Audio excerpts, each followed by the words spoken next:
नमस्कार मित्रों, आज हम आपके बीच एक दमदार टॉपिक को लेकर के आए हैं और उस टॉपिक का नाम है काम को कल पर टालने वाले। इस वीडियो को जरूर देखें, क्योंकि कहा जाता है कि जो व्यक्ति अपने काम को टालने की आदत बनाए रखता है उसके जीवन में प्रगति की संभावनाएं धीरे धीरे क्या होती हैं, कम हो जाती हैं। और इसी टॉपिक को लेकर के हम आपके बीच आज आए हैं और इस वीडियो को आप अंत तक ज़रूर देखिएगा, क्योंकि हो सकता है कि इसमें कुछ ऐसी बातें हैं जो आपके दिल में चुभ जाएं, जो आपके दिमाग में चुभ जाएं और उसके बाद आपके जीवन में परिवर्तन की शुरुआत होनी शुरू हो जाए। तो इस वीडियो को अंत तक ज़रूर देखिएगा, क्योंकि इसमें जो महत्वपूर्ण चीज़ें हैं मैंने उसको डाला है। हो सकता है कि वह चीज़ें आपके जीवन में भी होती हों। तो चलिए आज का महत्वपूर्ण टॉपिक का हम लोग प्रारंभ करते हैं। उस टॉपिक का नाम है कि काम को कल पर टालने वालों की आदतों के संदर्भ में। तो दोस्तों, मैं ये कहना चाहता हूँ कि काम को कभी भी आपको टालना नहीं चाहिए, क्योंकि कहा जाता है कल से आज में हमेशा क्या होता है, परिवर्तन होना चाहिए जीवन में। यदि आपका आज से अगला दिन जो आने वाला है उसमें अगर परिवर्तन नहीं होता तो इसका मतलब ये मान के चलिए कि आपकी ग्रोथ क्या हो गई है, रुक गई है। आपके जीवन की कला क्या है, रुक गई है। आपके जीवन का जीने का तरीका क्या है, रुक गया है। आपको अपने अंदर क्या करेंगे, योग्यताओं को पैदा करना पड़ेगा।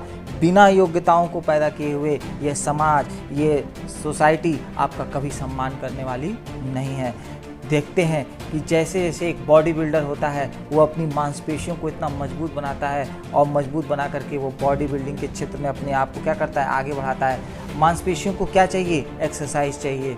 योग्यता को क्या चाहिए, आपकी मेहनत चाहिए। जब आप मेहनत करना शुरू करते हैं तो उसी तरह आपकी योग्यताएं भी निखरती हुई चली जाती हैं।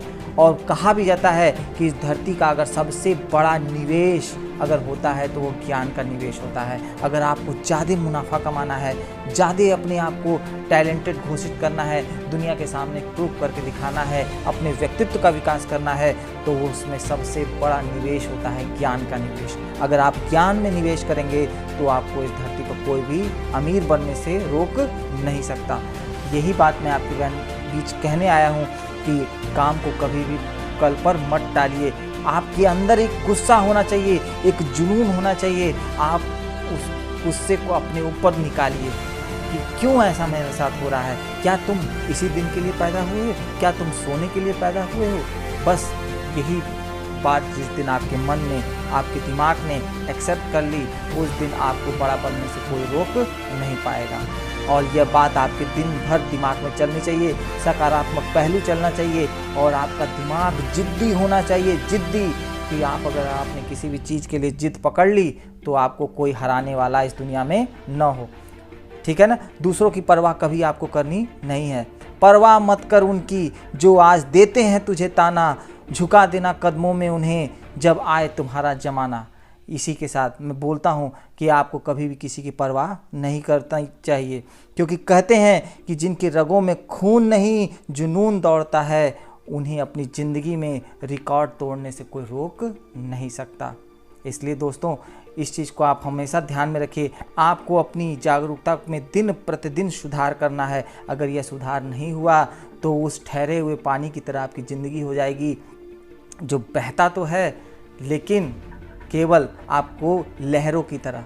उसमें कभी भी क्या होती है, उसके अंदर फ्रेशनेस कभी नहीं आ पाती, उसमें हमेशा बदलाव नहीं हो पाता और कुछ दिन के बाद उससे बदबू आनी शुरू हो जाती है। उसी तरह अगर आपकी योग्यताओं को दिन प्रतिदिन परिवर्तन नहीं किया गया, उसमें आज से बेहतर कल करने की प्रवृत्ति नहीं जागृत हुई, तो फिर ये मान के चलिए आपका विकास उसी दिन क्या हो जाएगा दोस्तों, रुक जाएगा। ठीक है ना। आप यह मत सोचिए कि आपका एग्ज़ाम पोस्टपोन हो गया है, आपका एग्ज़ाम कैंसिल हो गया है। एग्ज़ाम कई बार पोस्टपोन होते हैं, कई बार कैंसिल होते हैं, लेकिन आपको यह विश्वास होना चाहिए कि इतना बड़ा सिलेबस है, उसको कंप्लीट करने के लिए भी एनफ टाइम की क्या होती है, ज़रूरत होती है।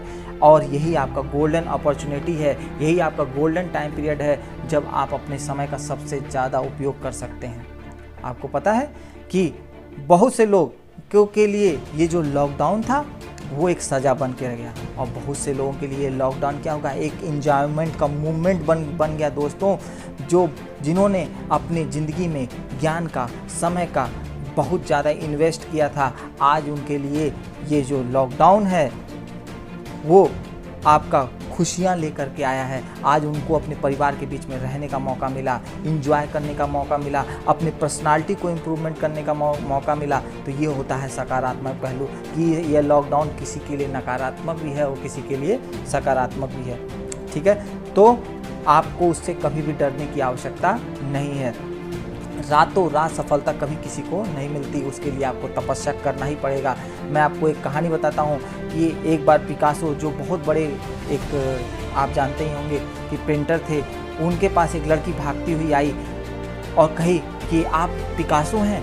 तो उन्होंने कहा हाँ। तो कही कि मेरे लिए कुछ आप ड्रॉ कर दीजिए। वो एक कागज़ और पेंसिल लेकर के आती है और उनसे कुछ ड्रा कराती है और वो 30 सेकंड में मात्र उस पर कुछ ड्रॉ कर देते हैं और बोलते हैं कि ले जाओ, ये $1,000,000 का ये पिक्चर क्या होगी, मार्केट में बिकेगी। उस महिला को विश्वास नहीं होता, वो भी सोचती है कि ये मुझे मूर्ख बना रहे हैं, ऐसा हो ही नहीं सकता कि इतनी महंगी बिक सके। इसके बाद वो जाती है मार्केट में, उसका वैल्यू पता करती है और वाकई में उसको पता चलता है ये $1,000,000 इस पेंटिंग की क्या है, वैल्यू है। वो दौड़ करके फिर से पिकासो के पास आती है और आके उनसे कहती है कि आपने ऐसे कैसे किया, मुझे ज़रूर आप सिखाइए, मैं भी 30 सेकंड में पेंटिंग बनाना चाहती हूँ।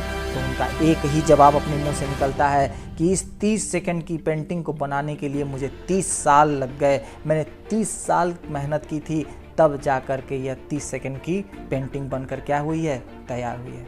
इसी तरह मैं आपको एक और बताता हूँ कि फेसबुक के जो फाउंडर थे, उनके पास एक रिपोर्टर गया और उनसे पूछना शुरू किया कि बताइए कि आपने रातों रात इतनी बड़ी सफलता कैसे प्राप्त कर ली।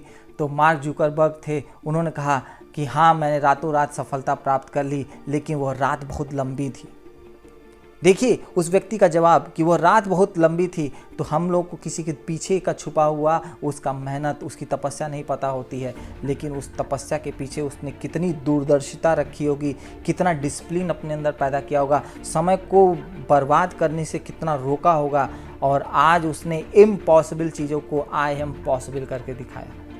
आपको पता है आपकी ज़िंदगी में 1,57,00,000 मिनट ही होते हैं लगभग, जो आपके प्रोडक्टिव मिनट्स होते हैं, उसमें भी हम लोग अधिकतर समय सोने में और इन्जॉय करने में बिता देते हैं। आपको यह कोशिश करनी है कि ऐसे समय को बर्बाद नहीं करना है। जिस काम में आपका मन लगे उसे कर कर दिखाइए। जब आपको नींद आए तो जल्दी उठ कर दिखाइए। पीवी सिंधु ने भी ऐसा ही किया था। 2017 में फाइनल मुकाबला था और वो जब गई फाइनल में और वो हार जाती हैं, उनके सपने वहीं चूर चूर हो जाते हैं। और फिर जब फाइनल 2019 में होता है तो उन्होंने इतनी मेहनत की कि मात्र 36 मिनट में ही अपने लक्ष्य को प्राप्त कर करके उस प्रतियोगिता का कप उन्होंने जीता था। तो ये बहुत बड़ी चीज़ होती है कि जब आपको मैं कह सकता हूँ कि समय जब इंसान के कदम पर मुश्किलें ही मुश्किलें डालता जाता है, तो ये समझ लीजिए कि समय उस इंसान को अब बहुत कुछ बड़ा देने वाला है। ठीक है, तो ये मत सोचिए कि आपके जीवन में बहुत सी मुश्किलें आ रही हैं तो आपका जीवन बर्बाद हो रहा है। नहीं दोस्तों, जब जब समय ने कठिन परीक्षाएं आपकी ली हैं तो उसके रिवॉर्ड के तौर पर आपको बहुत सी नई चीज़ें क्या हुई हैं, दी हैं। ठीक है ना। आसमान में टूटता हुआ तारा देख करके हर व्यक्ति दुआ मांगता है। आपने कभी सोचा है आसमान में तारा को देख कर हर व्यक्ति दुआ मांगता है कि हे प्रभु मेरी इच्छा क्या हो पूरी हो, और उसी समय उसी तारे को देख करके इस पूरे धरती पर कई लाख लोगों ने दुआएं मांगी होंगी। अब आप सोच के देखिए कि वह दुआ कबूल होना कठिन है कि आपकी मेहनत कर करके अपने लक्ष्य को प्राप्त करना कठिन है। तो मैं आपसे ये कहना चाहता हूँ कि मेहनत के द्वारा लक्ष्य को प्राप्त करना आसान है टूटते हुए तारे से दुआ मांगने के मुकाबले। हम दुआ जरूर मांगते हैं, लेकिन ये हमको पता नहीं रहता कि उस दुआ को मांगने में कई लाख लोगों ने उस पर दुआ मांगी होगी। केवल हमको लगता है कि हम दुआ मांगते हैं, उसके पूरा होने की पॉसिबिलिटी कम होती है। लेकिन ज़िंदगी में अगर आपने मेहनत करके अपने लक्ष्य को प्राप्त करने के प्रयास किया है तो वह कभी भी दुआ आपकी जो होती है, ऐसा हो ही नहीं सकता कि ईश्वर कबूल न करें। ठीक है, किसी के भी बात करने का अगर तरीका अगर आपकी ज़िंदगी में बदल रहा है या आपकी ज़िंदगी में दूसरों के व्यवहार में परिवर्तन आ रहा है, तो ये मान के चलिए कि उसका मतलब अब आपसे सिद्ध हो चुका है। वो अब आपके अंदर इंटरेस्ट नहीं दिखा रहा है। वो जानता है कि अब ये व्यक्ति मेरे किसी काम का नहीं है, और जब व्यक्ति किसी काम का नहीं होती है तो वो उसको जिस तरह दुनिया उसको फेंक देती है डस्टबिन की तरह, उसी तरह आपकी ज़िंदगी हो जाएगी और आपको भी दुनिया इस डस्टबिन की तरह निकाल करके क्या करेगी, कूड़ेदान में फेंक देगी और फिर वहीं आप सड़ जाएंगे, गल जाएंगे, आपका कुछ अस्तित्व हासिल होने वाला नहीं है। तो दोस्तों, आज मेरा मकसद था आपको जागरूक करना, आपके अंदर एक जुनून जगाना कि जाग जाओ, अपने अंदर गुस्सा पैदा करो, अपने अंदर ठानना पड़ेगा कि। और चलते चलते मैं आपसे ये बोलना चाहता हूँ कि कुछ लोग मुझे गलत समझते हैं, कुछ लोग मुझे गलत समझते हैं तो मुझे बुरा नहीं लगता, क्योंकि वो मुझे उतना ही समझते हैं जितनी उनमें समझ होती है। ठीक है, तो दोस्तों, आपको दिमाग में हमेशा रखना है कि कोई व्यक्ति आपको आपसे ज़्यादा नहीं समझ सकता। अगर जो भी आप करते हैं उसका 100% रिटर्न केवल और केवल आपको ही मिलता है और किसी को मिलने वाला नहीं है। ज़िंदगी में हद से ज़्यादा खुशी और हद से ज़्यादा गम किसी को मत बताना, क्योंकि दुनिया बड़ी जालिम है दोस्तों, दुनिया बड़ी जालिम है। हद से ज़्यादा अगर खुशी होगी तो नज़र लगा देगी और हद से ज़्यादा अगर गम होगा तो नमक लगा देगी।